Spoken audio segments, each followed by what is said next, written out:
In continuing care retirement communities, which we have a lot of in the United States, the average move, which occurs around age 80, is 7 years, 7 to 8 years. So, from moving in to dying, it's that period of time. And those are the settings that we have that are most like these apartments for life, but they're really just for very, very well-off people. I mean, if you're rich and can afford it, and you have equity that's built up in your house, it's not a problem.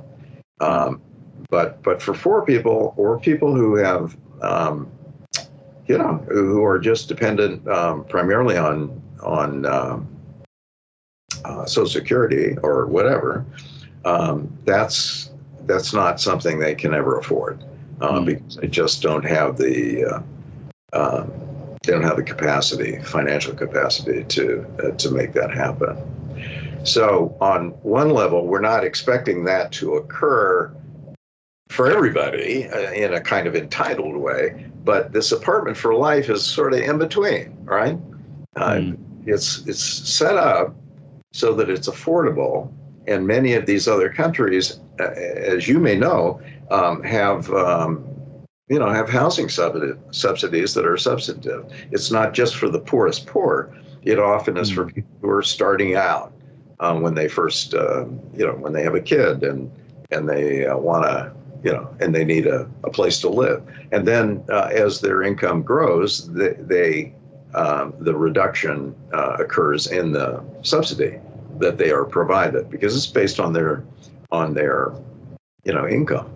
So absolutely, yeah. Yeah, it's a very smart way to and if we did that, we wouldn't have homeless people, to be quite honest.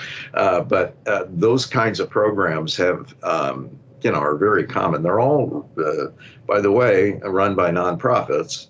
And of course, in the United States, it's exactly the opposite. The proprietary sector runs 80%, and there it's the other way around. The nonprofit sector owns 80% of the housing. So it's a little easier politically to do it, and it's a little bit less jarring. What innovative solutions do you see emerging in the next decade? Well, I would love to. If any. No, I would love to see more apartments for life. And I got to tell you, doing that building type, and I've tried it in the U.S. with several different providers, is very difficult because the rules and laws are structured in order to encourage the status quo. So some people say, oh, gee, if you're providing care and shelter, then you have to be licensed. And if you have to be licensed, then here are all the required services that you have to provide, because that's the way they operate, right? Yes. And so they want, and if they're in Washington, they're saying, hey, these people are trying to, get around the rules, right? And it's not really getting around the rules, it's making it a little bit more affordable and easier to care for a greater number of people. We just have found ourselves in a position that's very difficult to get out of. So your question's an excellent one. I think there are going to be more. I think robotics, when it comes in, and it will, is going to have a major impact. It's probably going to sneak in through AI, and maybe it's going to be a kind of aid or support mechanism for people who have what we call mild cognitive impairment, the beginning of dementia. And I think also the electromechanical devices, the actual robot itself, everyone's working on it, and they're trying to make it smarter and better. And I think with AI, it's going to really be easier to do a lot of the things that we haven't been able to do in the past. It's like small movement and being able to manage pressure and things like that to help people is something that the current models are not particularly good at. And they've been working, Japan in particular has been working on this for the last 20 years. So they have some pretty interesting prototypes that they've done. They're still very expensive. So we got to figure out, it's like, it's like, I keep telling people, it's like a car, right? Like if you had to pay for the only car that you could build, it would be $1 billion, right? Okay, no, you come up with a design and you make 40,000 of them or 100,000 of them and you get the price down, and then you figure out clever ways to finance them, so you don't have to pay 100,000 or 60,000 or whatever when you walk in. You can spread it out over a longer period of time. We haven't even thought about stuff like that. When I tell people I'm old enough that I remember when Bell Telephone, you could not buy a phone. You had to rent really? From Bell Telephone. Was there a time where you couldn't buy a phone? That's right. That's why Baby Bell was, was broken up as a whatever you want to call it, a corporation, because they had a lock on everything, right? Yeah. So you couldn't buy a phone. You had to rent it from Bell Telephone.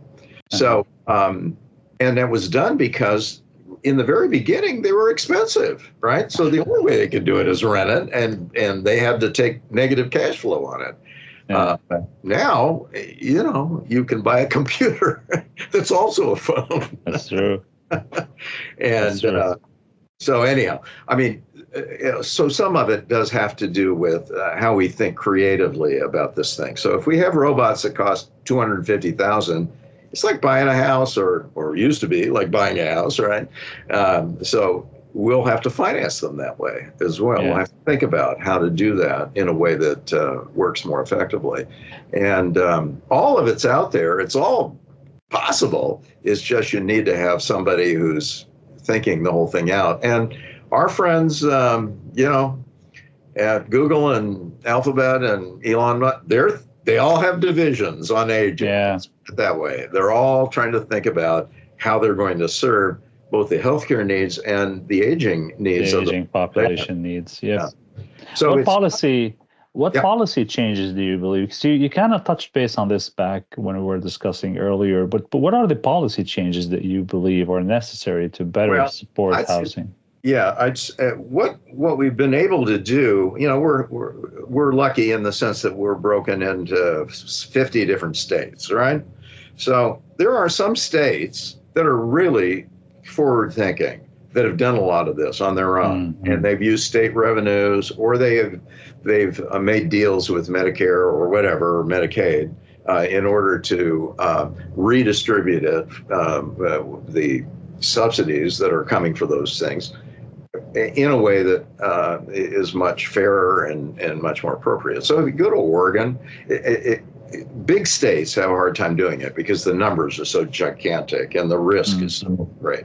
But a place like Washington or Oregon, small enough, even places in the Midwest, the economies are small enough that they can actually manage these kinds of programs and do what the Europeans do. If everybody in the state thinks this is a good idea, right? If they can get it approved. So we have a lot of interesting startup programs throughout the United States in different states. And that's good because we're gaining a lot of insight about how it works and how much it costs and how to perfect it and how to make it more affordable, all of that sort of stuff in these kind of experiments that are statewide. But it's going to be hard for us to flip that to a federal type of oversight.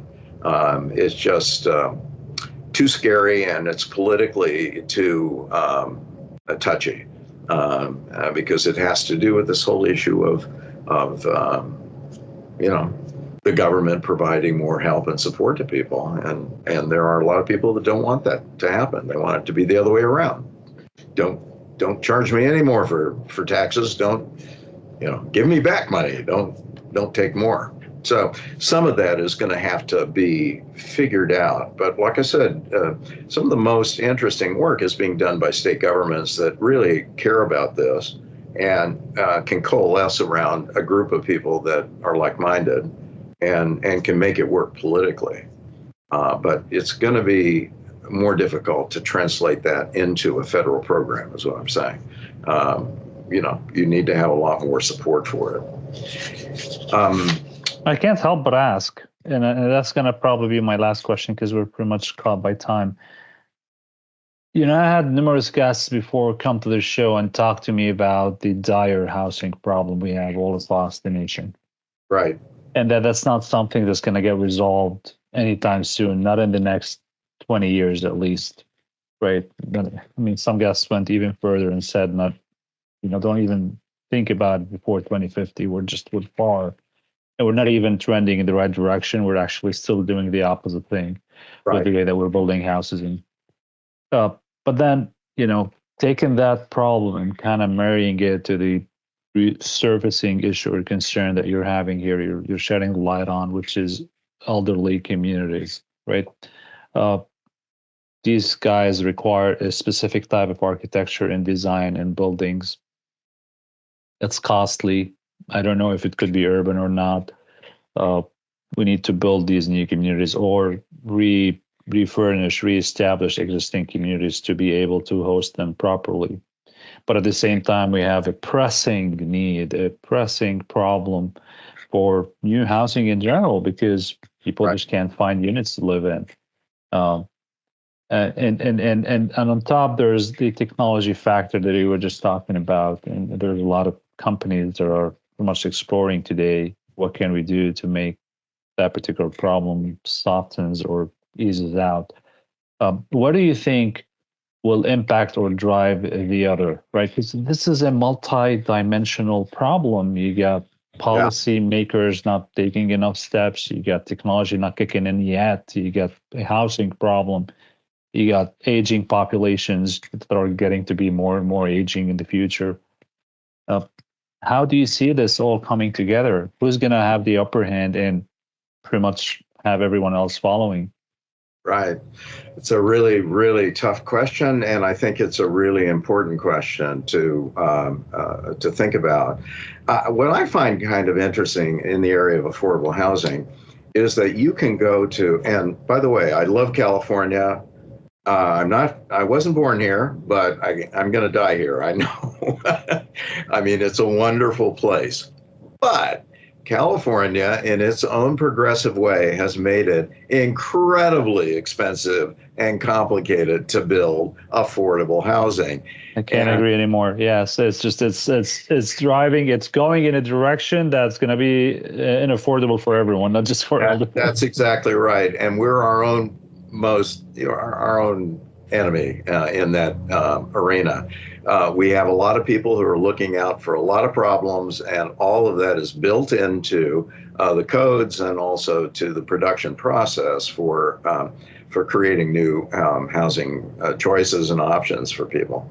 So if you go to the Midwest and you look at housing that they're producing, first of all, the land is a lot cheaper to start with. And their ability to use non-union labor and you name it, all kinds of other ways in which they can reduce the overall cost, make it not as much of a problem for the production itself. So the real question is, do we really need to figure out how to tame a lot of the conflicting requirements that we have for new construction? And if we're going to say it's affordable housing, then we ought to be able to create some breaks that allow that to be produced in a cheaper way. And maybe it means that it only goes to nonprofits. I don't know. I mean, that sounds good to me as a way of starting, but we could think about what all of those issues are. Now, it's political and it's complicated, and we have a mayor who cares deeply about it and is having a hard time because she doesn't know which way to get out of this morass, this kind of whatever you want to call it, political/policy morass, without doing things that are going to offend, the environmentalists, or are going to offend labor, or are going to offend, the people. Someone's going to be mad. Yes. Right. It's just complicated. So how do we do that? I don't know. I mean, we really have to have, like I said, sometimes you can look at other states and you can go, wow, they did that and it solved the problem. My God, why don't we try that? So that is one possibility. We can really start to look at how we can loosen some of these conflicting requirements that cost on both money and time. It takes a year to get something approved as opposed to 2 months or 3 months or whatever. And time is money. I mean, there are all of these kind of constraints that we're up against. And I think there needs to be some very careful analysis of what the real choices are. And I always think that looking at other countries is useful and worthwhile, because they're in the same boat that we are. Sometimes they have worse problems than we have, and they have figured out how they're going to approach it, and maybe that we can learn from that. Who knows? But it is political and it is expensive. Funny, because if tomorrow the government comes out announcing tax cuts for developers who would develop senior living communities, you'd see all 50% at least of the current developers that are not interested today in do any effort. They're switching their operations to go and build more and more of these communities. That's exactly right. They can be incentivized very easily. And like I said, I think it would be nice if we had really good nonprofit developers who were as smart as the proprietary developers, but had some advantages that the proprietary developers don't, currently have. So I think that would level the playing field a little bit more. Also, that's true. And it would get more people thinking about, gee, I'm doing this so that I can make a decent living, but I don't need to be a billionaire, right? I don't need to be excessively wealthy. 100%, just to have a decent ending. Yes, exactly. Mr. Regnier, thank you very much for the time. It was very insightful, and I enjoyed a lot our conversation here. I wish you a long, healthy life. Thank you.